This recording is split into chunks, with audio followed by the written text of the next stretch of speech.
Welcome back. ये इस series का 10th लेक्चर है जिसमें हम गुप्ता एंड गुप्ता की बुक में जो एनवायरनमेंट इंजीनियरिंग का चैप्टर है उसके क्वेश्चन नंबर 136 से लेके 150 तक कवर करेंगे। तो स्टार्ट करते हैं। क्वेश्चन नंबर 136 में दिया है कि ऑक्सीडेशन पॉन्ड है, इनका डिटेंशन पीरियड कितना होता है। तो ऑक्सीडेशन पॉन्ड है, ये बहुत ही बड़े साइज के पॉन्ड्स होते हैं जो कि ओपन टू एटमॉस्फेयर होते हैं। इनको ऐसे रिमोट एरियाज में बनाया जाता है, सिटी से दूर। इसमें इधर से फ्लो होता है अंदर की तरफ और इधर से आउटवर्ड फ्लो होता है, बट डिटेंशन पीरियड बहुत ज़्यादा होता है और उसमें वाटर फ्लो हो रहा है, ऊपर एयर है, तो इससे ये ऑक्सीजन कंज्यूम कर करके डिकम्पोजिशन होता है। उसके अलावा इसमें एल्गी वगैरह भी हैं जो कि फोटोसिंथेसिस कर रही हैं, वो भी ऑक्सीजन प्रोवाइड करती हैं। तो इन सारे वेज से माइक्रो ऑर्गेनिज्म को ऑक्सीजन मिलती रहती है और वो ऑर्गेनिक मैटर को डिकम्पोज कर देता है स्लो रेट पे। तो इनका डिटेंशन पीरियड 7 दिन से 42 डेज तक हो सकता है। एग्जैक्टली अगर डिटेंशन पीरियड कैलकुलेट करना हो तो ये फॉर्मूला होता है कैलकुलेट करने का। एल है यहाँ पर, बीओडी है वो एफ्लुएंट जो इसमें आ रहा है एफ्लुएंट उसकी, और वाई है ये बीओडी रिमूवल है। तो हमें कितनी बीओडी रिमूव करनी है उसके अकॉर्डिंग हम चेंज कर सकते हैं डिटेंशन पीरियड को। तो ऑप्शंस में देखें तो ऑप्शन सी करेक्ट हो जाएगा, 10 to 15 डेज। क्वेश्चन 137 में दिया है कि कंपोस्टिंग और लगूनिंग किसके मेथड है। तो ये मेथड है डिस्पोजल ऑफ स्लज के। जो भी स्लज बना है उसको हमें डिस्पोज कर रहा है फाइनली कहीं ना कहीं। तो हम क्या कहाँ-कहाँ कर सकते हैं उसको डिस्पोज, हम इसको सी में कर सकते हैं, डंप कर सकते हैं। कोई माइनिंग साइट्स हैं जो कि अब अबंडेंट है, वहाँ पे ले जाके इसको डंप कर सकते हैं। ट्रेंचेज़ में बरी कर सकते हैं इसको और उसके बाद उसको एज़ ए कंपोस्ट यूज़ करके वहाँ पे प्लांटेशन कर सकते हैं। स्लज लगूनिंग कर सकते हैं। स्लज लगून क्या होते हैं, शैलो बेसिन्स होते हैं जिसमें हम या तो डाइजेस्टेड सीवेज या अनट्रीटेड स्लज है उसको हम पास कर देते हैं और उसमें डिकम्पोजिशन होता रहता है धीरे-धीरे। और अगर अनट्रीटेड स्लज है तो उसमें अनएरोबिक कंडीशंस बनेंगी, तो इसकी रिक्वायरमेंट ये है कि ये सिटी से टाउन से अवे लोकेटेड होना चाहिए। तो ये दोनों ही मेथड है स्लज डिस्पोजल के। क्वेश्चन 138 में दिया है कि ऑक्सीडेशन पॉन्ड है, इसका मेन डिसएडवांटेज क्या है। पहले हम एडवांटेज देख लेते हैं ऑक्सीडेशन और स्टेबलाइजेशन पॉन्ड के। एक तो इनिशियल कॉस्ट लो होती है, इसमें कुछ नहीं करता, हमें एक जगह गड्ढा बनाना है, उसकी सरफेस को चाहे तो लाइनिंग कर दो, उसके बाद उसमें डंप कर देना है सारा सीवेज और उसको छोड़ देना है, धीरे-धीरे वो अपने आप डिकम्पोज होता रहेगा। तो इनिशियल कॉस्ट भी कम है, कोई मैकेनिकल प्लांट इक्विपमेंट वहाँ पे नहीं लगा हुआ, तो उसकी रनिंग कॉस्ट भी कम होगी, मेंटेनेंस कॉस्ट भी कुछ नहीं है। और अगर कहीं पे लीकेज वाला सिस्टम है, सीवेज सिस्टम है जिसमें कि ड्रेन वाटर है वो लीकेज होके सीवेज में जा रहा है, तो उसका भी इसके ट्रीटमेंट पे कोई इफेक्ट नहीं पड़ेगा। उस केस में भी अच्छे से फंक्शन कर सकता है। डिसएडवांटेजेस इसके क्या-क्या हैं?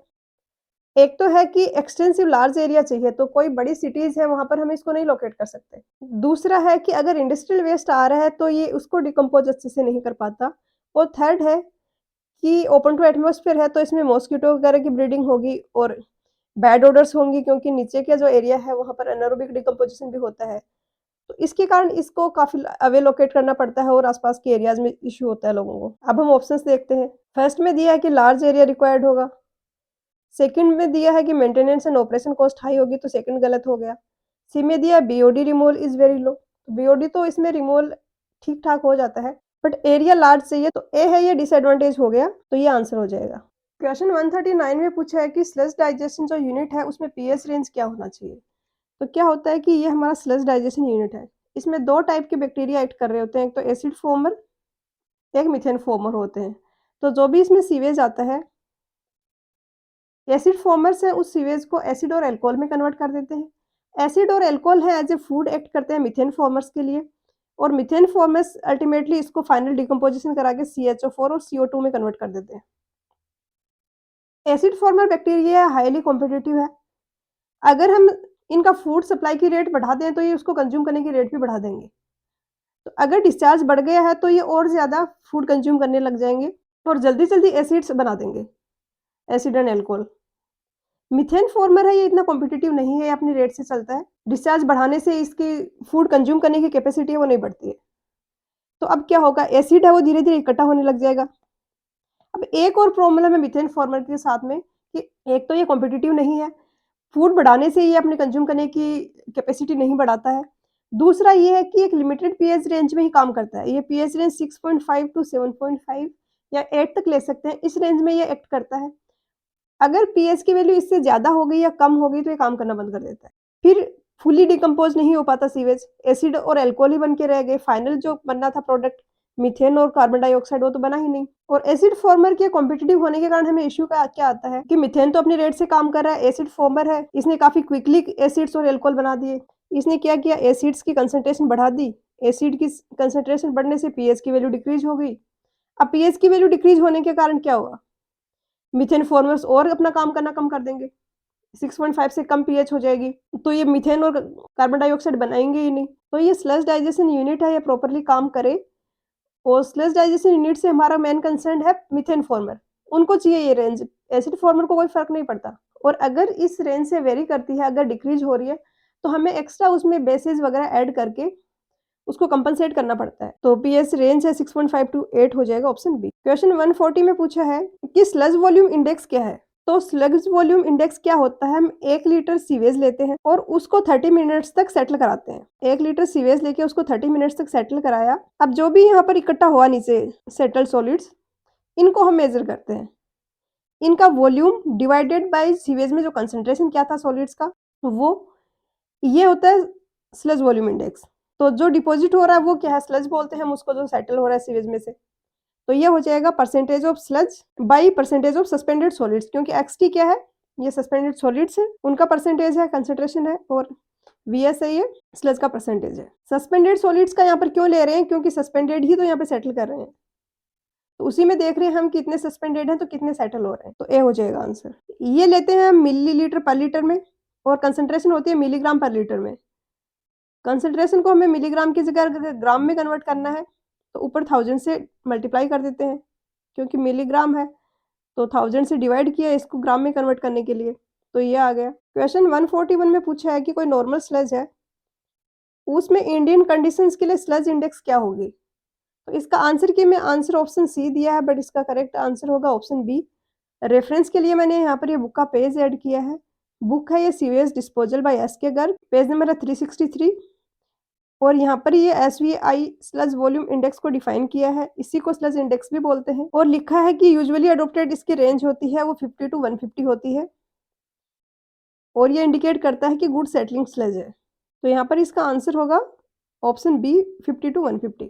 क्वेश्चन 142 में दिया है कि सीवेज में कोई भी सर्कुलेशन नहीं हो रहा, तो रिसर्कुलेशन फैक्टर क्या होगा। रिसर्कुलेशन रेशियो होता है एक, तो ये होता है recirculated flow to the flow of raw sewage. But question में हमसे पूछा है रिसर्कुलेशन फैक्टर, अगर रेशियो पूछा होता तो ऑब्वियसली 0 होता, बट फैक्टर पूछा है और फैक्टर रेशियो होता है कि inflow plus recirculation upon inflow. तो अगर रिसर्कुलेशन 0 हुआ तो उस केस में इनफ्लो अपॉन इनफ्लो तो ये वैल्यू आएगी निकल के 1। तो आंसर होगा ऑप्शन बी।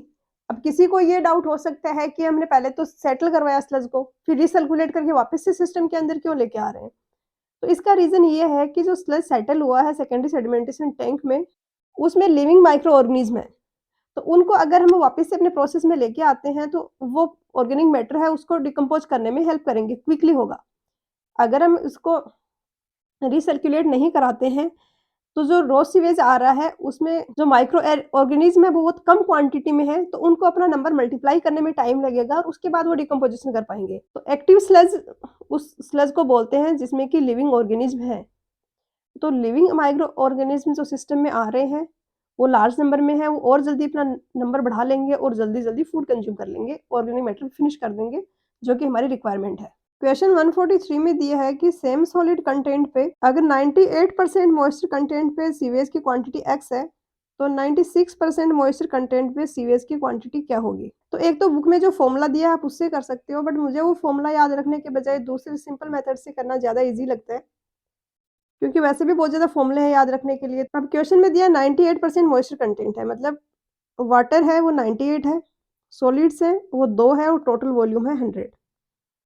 दूसरे केस में दिया है कि 96% मॉइस्चर कंटेंट है, ये कंसंट्रेशन है। टोटल वॉल्यूम कितना है मुझे नहीं पता, वाटर कितना है वो भी मुझे नहीं पता, मुझे कंसंट्रेशन पता है और मुझे ये पता है कि मेरे सॉलिड्स हैं उनका वेट है 2 kg, क्योंकि सेम सॉलिड कंटेंट की कंडीशन दी है। और ऐसा होता भी है कि अगर हम स्लज को डी वाटर कर रहे हैं तो वाटर ही कम हो रहा है, सॉलिड है वो तो कहीं नहीं जा रहे, वो तो वही है, तो उनकी जो अमाउंट है वो तो सेम रहेगी। अब मैंने मान लिया कि x अमाउंट ऑफ वाटर है, टोटल होगा यहाँ पर x+2 और कंसंट्रेशन है 96%। तो कंसंट्रेशन क्या थी, वाटर कितना है डिवाइडेड बाई टोटल कितना वॉल्यूम है, मल्टीप्लाई बाय 100। तो ये मैंने कंसिडरेशन निकाली सेकंड वाले केस के लिए और ये मुझे पता है कि इक्वल है 96 के। तो अब इसको सोल्व कर लो। 96 into 2 plus 96x is equal to 100x। इसको करोगे तो x इक्वल आ जाएगा 4x इक्वल आ जाएगा 96 इंटू 2 और x आ जाएगा 48। अब x क्या आया है? वाटर। 48 केजी वाटर है, 2 केजी सॉलिड्स हैं, टोटल मिला के बनेगा 50 केजी। तो पहले था 100 केजी, अब बना है 50 केजी, तो हाफ हो गया। तो बी हो जाएगा आंसर। क्वेश्चन 144 में दिया है कि कौन सी पाइप है जिसको हम हाउस ड्रेनेज में वाटर सील को प्रिजर्व करने के लिए कनेक्ट करते हैं। तो ये सीवेज सिस्टम है, ये हमारे वाटर क्लोजेट है, ये उसके ऊपर जो टैंक लगा होता है फ्लश करने के लिए वो है, ये लोअर फ्लोर है, ये अपर के फ्लोर है। ये वाली पाइप है, ये सोइल पाइप है, ये वाली। अब क्या होगा कि ऊपर के घर में किसी ने या फिर मान लिया कि 2-3 लोगों ने एक साथ फ्लश किया। 2-3 लोगों ने एक साथ फ्लश किया तो क्या होगा कि वो काफ़ी सारा वाटर है, वो हाई वेलोसिटी तो जा रहा है, तो वो अपने साथ एयर को भी ले जाएगा। जो भी एयर थी, वाटर जा रहा था, वो एयर को अपने साथ में ले गया। यहाँ पर वैक्यूम बन गया, इसके कारण क्या होगा, अब ये वाटर सील का जो वाटर है, ये वैक्यूम है, ये इसको सक कर लेगा और इसको सक करेगा तो ये वाटर सील ब्रेक हो जाएगी। तो ये ऐसा ना हो, इसके लिए ये यहाँ पर ये पतली सी एक पाइप लगाई जाती है और इसको एक वेंट पाइप से कनेक्ट कर देते हैं, ताकि जो ही ऐसे वैक्यूम वाली कंडीशन बने, फटाफट से ऊपर से एयर है वो वैक्यूम में आ जाए और वाटर सील अपना है वो एज इट इज़ रहे, ब्रेक ना हो। तो इस पाइप को बोलते हैं एंटी साइफनेज पाइप। तो बी हो जाएगा। सोइल पाइप वो पाइप है जो वाटर क्लोजेट का वेस्ट लेके जा रही है। वेंट पाइप वो पाइप है जो कि वेंटिलेशन की पर्पज से दी हुई है। तो बी आंसर हो गया। क्वेश्चन 45 में दिया है कि 2 पाइप सिस्टम है हाउस प्लम्बिंग के, तो उसमें कितनी पाइप रिक्वायर्ड होगी। तो हम ये सारे सिस्टम ही एक बार देख लेते हैं। ये है सिंगल स्टेक सिस्टम जिसमें कि एक ही पाइप डाली हुई है बीच में। एल बी यहाँ पे है, डब्ल्यू वाटर क्लोजेट है, एस है वो सिंक है, बी है वो बेसिन है। तो आप देख रहे हो कि हर एक का वाटर है वो एक ही जगह से जा रहा है। ये सिंगल स्टेक सिस्टम हो गया। दूसरा हो गया वन पाइप सिस्टम। इसमें सारा वेस्ट तो एक ही में डाला है, बट उसके साथ में एक वेंट पाइप दे दी गई एक्स्ट्रा। थर्ड है सिंगल स्टेक पार्शली वेंटिलेटेड, जिसमें सिंगल स्टेक जो पहले था वैसे ही है, बट एक वेंटिलेशन यहाँ पे पार्शली वेंटिलेशन के लिए पाइप दे दी है। और 2 पाइप सिस्टम है जिसका क्वेश्चन में पूछा है, उसमें क्या होती हैं, 2 अलग-अलग पाइप होती हैं। एक एसपी है सोइल पाइप जिसमें ओनली वाटर क्लोजेट का वेस्ट जा रहा है। आप देख रहे हैं ये यहाँ से वाटर क्लोजेट से कनेक्ट है, यहाँ पर भी ये वाटर क्लोजेट से कनेक्टेड है। और दूसरी है वेस्ट पाइप जिनमें और जो किचन का, बाथरूम का जो वेस्ट है वो जा रहा है। जैसे कि यहाँ पर ये सिंक का इसमें जा रहा है, ये वॉश बेसिन का इसमें जा रहा है, तो ये सारा का सारा दूसरी पाइप में जा रहा है। और दोनों पाइप्स की अपनी इंडिविजुअल वेंटिलेशन पाइप्स दी गई हैं। तो क्वेश्चन में पूछा 2 पाइप सिस्टम, तो 2 पाइप सिस्टम में 2 तो पाइप होंगी, एक सोइल पाइप, एक वेस्ट पाइप और 2 वेंटिलेशन पाइप्स होंगी। तो सी हो जाएगा आंसर। क्वेश्चन 146 में पूछा है कि वो पाइप जिसको हम यूज़ करते हैं सैनिटरी फिटिंग लाइक बाथरूम और किचन का डिस्चार्ज लेके जाने के लिए। तो पिछले क्वेश्चन में हमने देखा कि उसको हम बोलते हैं वेस्ट पाइप। सोइल पाइप होती है जो कि ह्यूमन एक्सक्रेटा को कैरी करती है, जो कि वाटर क्लोजेट से आ रहा है। वेस्ट पाइप वो पाइप है जो कि बाथरूम, किचन का वेस्ट इन सबको कैरी करती है, ह्यूमन एक्सक्रेटा को नहीं कैरी करती है। तो यहाँ पर आंसर हो जाएगा ऑप्शन ए। क्वेश्चन 147 में पूछा है कि जो स्लज डाइजेशन टैंक में गैस बन रही है वो कौन सी होती हैं। तो पिछले क्वेश्चंस में हमने देखा कि स्लज डाइजेशन टैंक है, उसमें एक एसिड फॉर्मर होते हैं जो कि ऑर्गेनिक मैटर को एसिड और अल्कोहल की फॉर्म में कन्वर्ट कर देते हैं।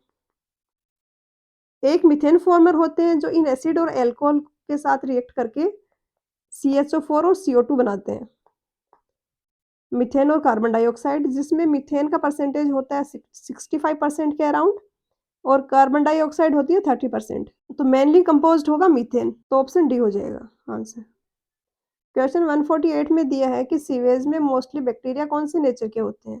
तो ये सेप्रोफाइट्स होते हैं। सेप्रोफाइट्स वो बैक्टीरिया हैं जो कि नॉन लिविंग ऑर्गेनिक मैटर है उसको खाते हैं। तो वो बैक्टीरिया जो कि नॉन लिविंग ऑर्गेनिक मैटर को खाते हैं वो है सेप्रोफाइट्स। और हमारे सीवेज में जो इम्प्योरिटीज़ हैं वो ये नॉन लिविंग या डेड ऑर्गेनिक मैटर ही है। तो बी हो जाएगा आंसर। क्वेश्चन 149 में दिया है कि लगूनिंग का वो प्रोसेस है, ये प्राइमरली क्या है। तो ये लगूनिंग है, ये प्राइमरली है स्लज को डिस्पोज करने का प्रोसेस, डिस्पोज करने का मेथड जिसमें सैलो अर्थ बेसिन होता है, जिसमें ट्रीटेड और अनट्रीटेड सीवेज है उसको डाल देते हैं। टाइम के साथ-साथ वो एयर से ऑक्सीजन लेता है और स्टेबलाइज़ होता रहता है और इनका डिटेंशन टाइम होता है 1 टू 2 मंथ का। तो यहाँ पर हो जाएगा ऑप्शन बी। क्वेश्चन नंबर 50 में दिया है कि बायोकेमिकल ट्रीटमेंट होता है सीवेज का, उसमें मेनली कौन-सा प्रोसेस होता है? तो इनमें प्रोसेस होता है ऑक्सीडेशन का। ऑक्सीडेशन वो प्रोसेस है जिसमें कि इलेक्ट्रॉन्स का लॉस होता है। जैसे कि मीथेन है, इसका ऑक्सीडेशन होगा, तो ये ऑक्सीजन के साथ में रिएक्ट करके CO2 और H2O बनाएगी। तो ऑर्गेनिक कंपाउंड है जो सीवेज में, उनमें उसमें अगर अगर good amount of dissolved oxygen है, तो एरोबिक डिकम्पोज़िशन होगा, उसमें इनऑफेंसिव ओडोर बनेंगी, गैसेज़ जो हैं वो उसमें बैड स्मेल वाली नहीं बनेंगी। नाइट्राइट बनेगा, सल्फेट बनेगा और फॉस्फेट बनेगा। सीवेज में अगर कम डिज़ोल्व ऑक्सीजन है, तो वहाँ पर जो ऑक्सीडेशन होगा वो एनाएरोबिक बैक्टीरिया के थ्रू होगा। वो फ़ॉर्म करेगा हाइड्रोजन सल्फाइड गैस और इसके साथ में अमोनियम सल्फाइड फॉस्फेट ये सब। तो आज के लेक्चर में इतना ही, मिलते हैं नेक्स्ट लेक्चर में। पढ़ाई करते रहिए, ऑल द वेरी बेस्ट।